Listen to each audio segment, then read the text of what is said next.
स्वागत है आप सभी लोगों का।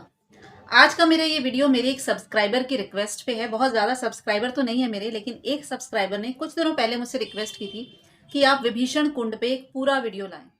एक्चुअली कुछ दिनों पहले या कुछ महीनों पहले अयोध्या जाने का मौका मिला और वहाँ पर घूमते घूमते मुझे मिला विभीषण कुंड। एक जगह थी जहाँ पे मैं और मेरे हस्बैंड गए और देखा कि ये एक छोटा सा पानी का सोता है और उसका नाम था विभीषण कुंड। तो थोड़ी जानने की जिज्ञासा हुई उसके बारे में। जब जाना तो मैंने छोटा सा इसके बारे में शॉर्ट डाला था, जिसे देखकर मेरे सब्सक्राइबर ने मुझसे रिक्वेस्ट की और आज इसी विभीषण कुंड के बारे में मेरा एक पूरा वीडियो जो है मैं लेकर आई हूँ। विभीषण जी, जिनके बारे में सभी जानते हैं कि रावण के सबसे छोटे भाई थे, ऋषि विशर्वा और असुर कन्या केकसी के सबसे छोटे पुत्र थे। सबसे बड़ा रावण, फिर कुंभकर्ण और फिर थे विभीषण जी।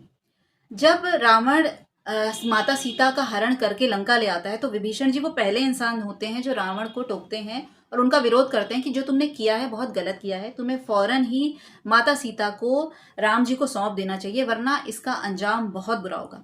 लेकिन रावण जो है कोई बात नहीं सुनता विभीषण की, बल्कि विभीषण को ही डांटता है कि तुम मेरे भाई हो और तुम मेरा विरोध कैसे कर सकते हो, मैं लंकापति रावण हूँ। खैर, इसके बाद जो है कहानी आगे बढ़ती है। राम जी रावण का वध करते हैं और उसके बाद जो है सीता माता सकुशल अयोध्या पहुंचती है। लेकिन इससे पहले खास बात जानने वाली ये भी है कि राम जी को जिताने में काफी बड़ा हाथ विभीषण जी का भी माना जाता है।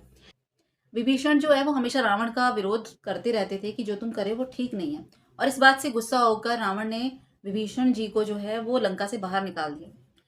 विभीषण जी लंका से निकलकर पहुंचे राम जी के पास, राम जी की शरण में। राम जी ने विभीषण जी को अपनी शरण में लिया और इसका फायदा भी उन्हें मिला क्योंकि विभीषण ने बहुत सारे जो राज थे वो राम जी को बताए। जब राम जी ने तीर चलाने लगे रावण पे लास्ट टाइम पे, तो विभीषण जी थे जिन्होंने उन्हें बताया था कि उनकी नाभि पे, रावण की नाभि पे तीर मारिए तो रावण का वध जो है वो संभव हो पाएगा। और ऐसा ही हुआ, रावण का वध हो जाता है। रावण वध के बाद राम जी विभीषण जी का राज्याभिषेक कराते हैं और उन्हें लंकापति घोषित करते हैं। और उसके बाद जब वो सीता माता को लेकर वापस अयोध्या लौटने वाले होते हैं तो उसके बाद हनुमान, अंगद, सुग्रीव और विभीषण जी राम जी से ये आग्रह करते हैं कि हमें भी अपने साथ ले चलिए, हमें भी वो पावन अवसर देखना है, आपका राज्याभिषेक देखना है और हम वहां पे उपस्थित रहना चाहते हैं।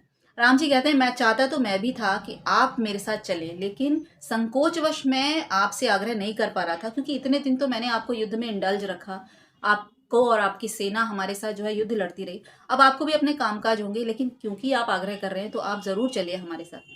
लेकिन उसके बाद ये समस्या पैदा होती है कि आखिर इतने सारे लोगों को अयोध्या ले कैसे जाया जाए।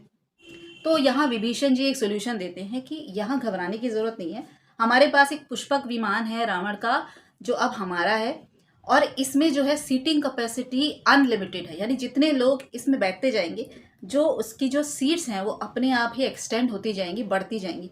तो जितने लोग हम इसमें बैठ सकते हैं हम बैठ जाएंगे और हम अयोध्या आराम से पहुंच सकते हैं। और वैसे भी पुष्पक विमान जो है वो मन की गति से चलता था, तो सब लोग उसमें बैठ जाते हैं और उसके बाद वो लोग सब पहुंचते हैं अयोध्या।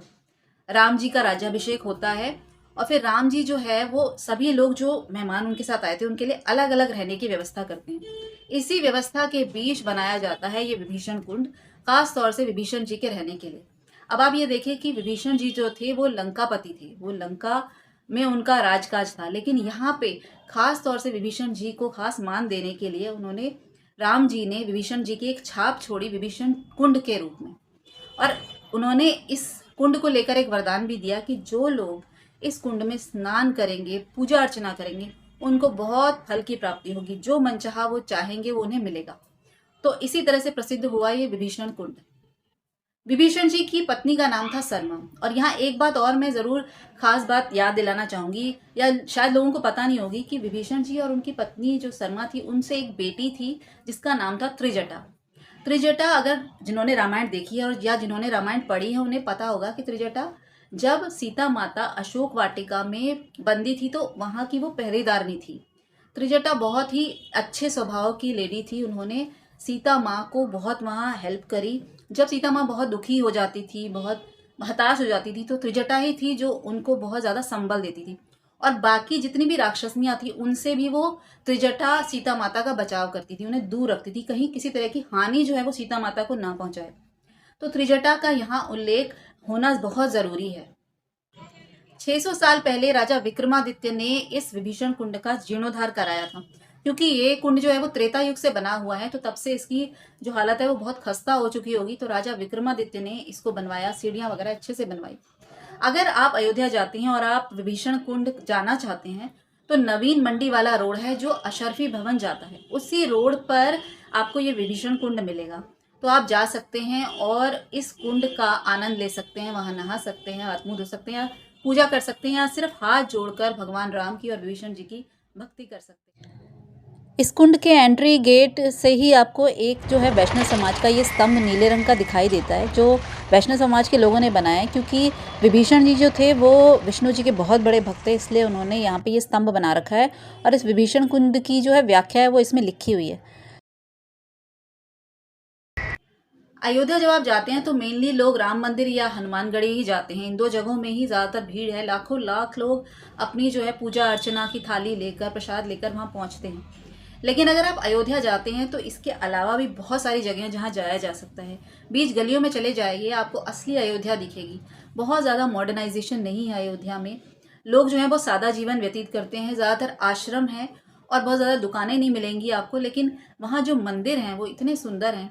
बहुत कई सदियों की धूप, आंधी, इन सब की मार झेलते हुए भी वो जो मंदिर है अपनी जगह अडिग हैं। इन मंदिरों को देखकर लगता है कि कितना खूबसूरत है अयोध्या, और असली अयोध्या एक्चुअली में वहाँ अंदर बसा है। तो आज का मेरा वीडियो जो है मैं यहीं समाप्त करती हूँ। आई होप आपको मेरा ये वीडियो पसंद आया होगा। अगर पसंद आया है तो लाइक कीजिए, शेयर कीजिए और सब्सक्राइब कीजिए, और इसी तरह से कमेंट करते रहिए कि मैं जो वीडियोज़ हैं वो और किन टॉपिक्स पे बना सकती हूँ।